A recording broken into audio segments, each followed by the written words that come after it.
আসসালামু আলাইকুম। 2019 সাল থেকে 2024 সাল 5 বছর আমার সামাজিক যোগাযোগ মাধ্যমের যেই যুদ্ধ, সেই যুদ্ধের শুরুর দিন যেখানে ছিলাম আজকেও সেখানে মৃত্যুর আগ পর্যন্ত ওই একই জায়গায় থাকব। দেশে একটা ঘটনা ঘটছে এই মুহূর্তে, যেটা নিয়ে তোলপাড়।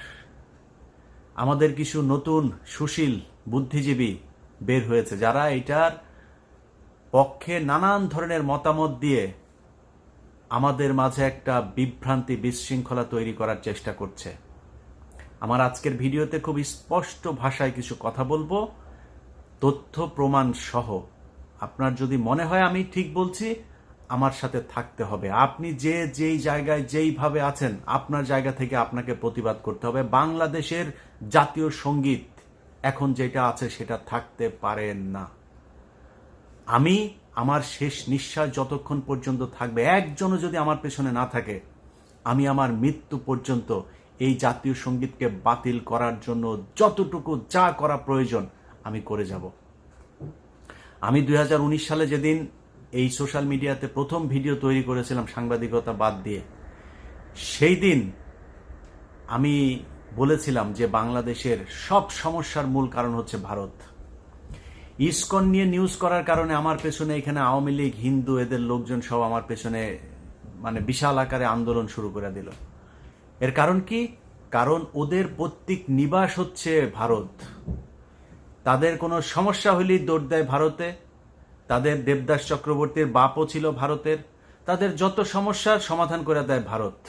আর আমাদের বাংলাদেশের মানুষের জন্য, যারা বাংলাদেশের আসলেই বাংলাদেশকে যারা ওন করে, তাদের সব সমস্যার মূল কারণ হচ্ছে ভারত। এটা হচ্ছে পার্থক্য। এখন এই যে জাতীয় সঙ্গীত নিয়ে যেটা শুরু হয়েছে, এই জাতীয় সঙ্গীতে কিছু বুদ্ধিজীবী আপনাদেরকে বিভ্রান্ত করার চেষ্টা করছে যে এইটা আমাদের শেখ মুজিব সাহেব লিখে দিয়ে গিয়েছেন, এইটা বাংলাদেশের জাতীয় সঙ্গীত, বাংলাদেশের স্বাধীনতা অস্তিত্বের সাথে সম্পর্কিত, এসব বলার চেষ্টা করছে।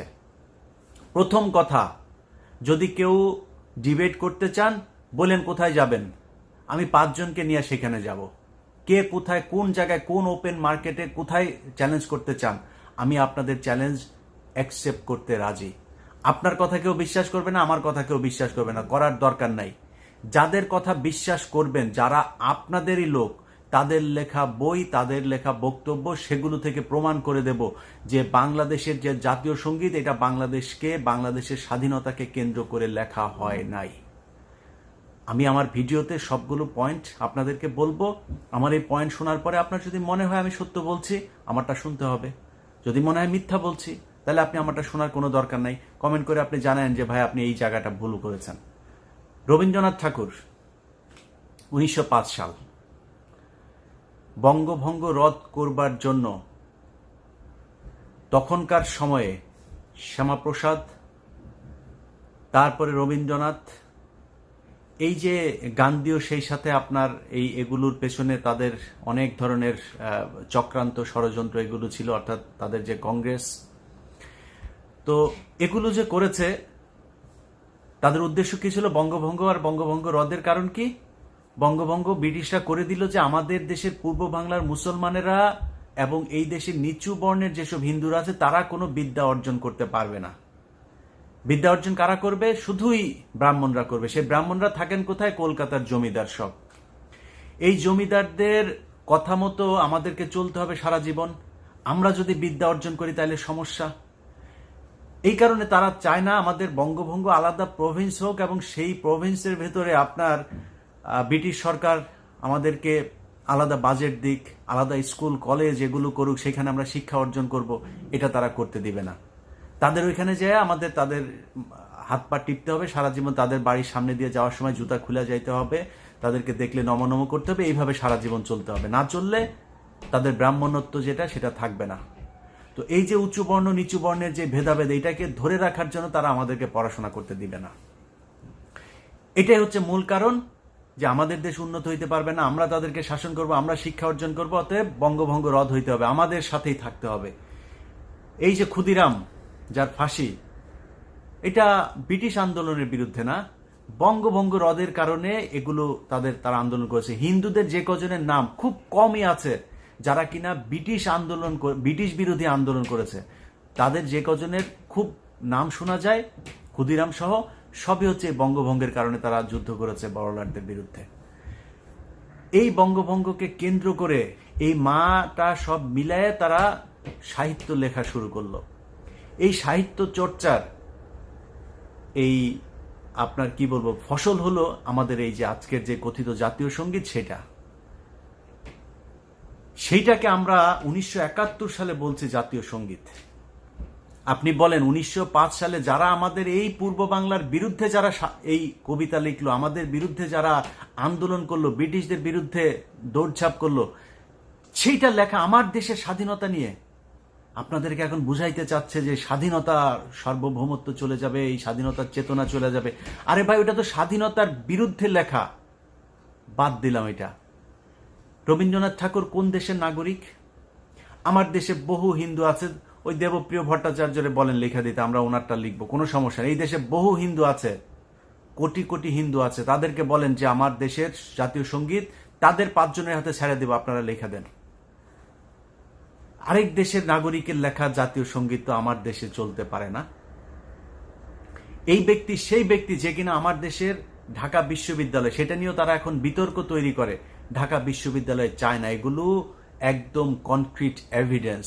এই এভিডেন্সের ভিত্তিতে অনেক মানুষ এই পর্যন্ত বই লিখে এসেছেন, কথা বলে এসেছেন। তাদের পেইড কিছু এজেন্ট, এই এজেন্টরা হচ্ছে এখন বলার চেষ্টা করে যে রবীন্দ্রনাথকে নাকি আমরা ধর্মের কারণে তার প্রতি সাম্প্রদায়িক এই দৃষ্টিভঙ্গি থেকে এসব বলে থাকি। ঢাকা বিশ্ববিদ্যালয়ের হিসাব আজকে বাদ, আজকে জাতীয় সঙ্গীতের ভেতরেই থাকি। আচ্ছা, এই জাতীয় সঙ্গীত রবীন্দ্রনাথ ভিনদেশী, রবীন্দ্রনাথ বঙ্গভঙ্গ রদকে কেন্দ্র করে লিখেছেন, সেটাও বাদ দিলাম। আমি রবীন্দ্রনাথের এটা নিতে চাই। আচ্ছা, রবীন্দ্রনাথের যে লেখাটা, এই যে আমার যে জাতীয় সঙ্গীত, এটা আমি পুরাটা নিতে চাই। এখান থেকে বাদ দেওয়া হয়েছে কেন, বাদ দেওয়া সেই লাইনগুলো কি, সেটা আমি শুনতে চাই। গুগল করেন, উইকিপিডিয়াতে যান, লেখেন যে পুরো জাতীয় সঙ্গীত, সেইখানে সবগুলো লাইন যদি আপনি মুসলমান হয়ে পড়তে পারেন, মায়ের পায়ের মধ্যে মাথা ঠেকাচ্ছেন, দুর্গার কথা বলা হচ্ছে, সেই লাইনগুলো কেন বাদ গিয়েছে? সেই লাইন বাদ আমি দিতে চাই না। আপনি যদি জাতীয় সঙ্গীত হিসাবে এটাকে চালাইতে চান, আমি পুরাটা পড়তে চাই, দেখি আমার দেশের মুসলমান সেটা পড়তে পারে কিনা। সেটাকে কৌশলে বাদ দিয়ে তারপরে তার সেই দুর্গাকে লেখা সেই কবিতাকে আপনার আমাদের জাতীয় সঙ্গীত হিসাবে চালিয়ে দেওয়া হচ্ছে। আমি যদি মিথ্যা বলি, গুগল করে তারপরে চেক করে নেন। ওইটাও বাদ দিলাম।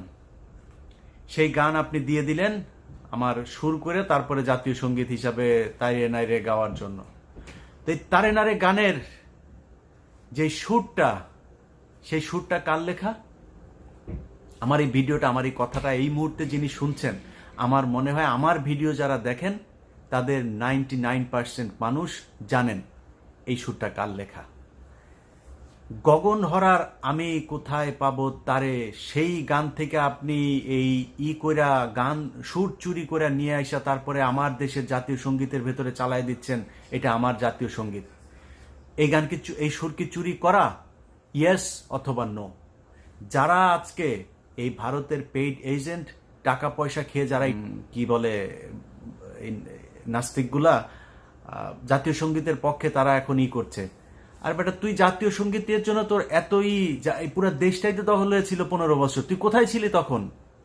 ওরে গিয়া জিজ্ঞেস করেন তোর বাপ রবীন্দ্রনাথ এই গগন হর করার থেকে এই সুর চুরি করেছে কি না।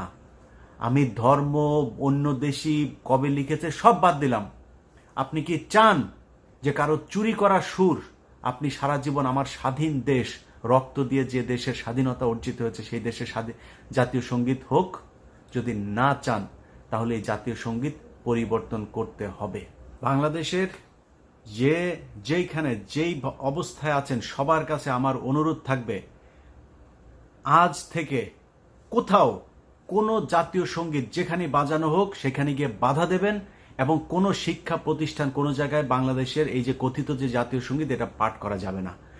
কারণ কারোর কোনো মূর্তিকে নিয়ে লেখা, কারোর ধর্মীয় কোনো সঙ্গীত, বাংলাদেশের মানুষের বিরুদ্ধে লেখা কোনো সঙ্গীত, চুরি করে আনা কোনো সঙ্গীত, কোনো পতিতা ব্যবসায়ের কোনো সঙ্গীত, কোনো চোরের কোনো লেখা সঙ্গীত বাংলাদেশের জাতীয় সঙ্গীত হইতে পারে না।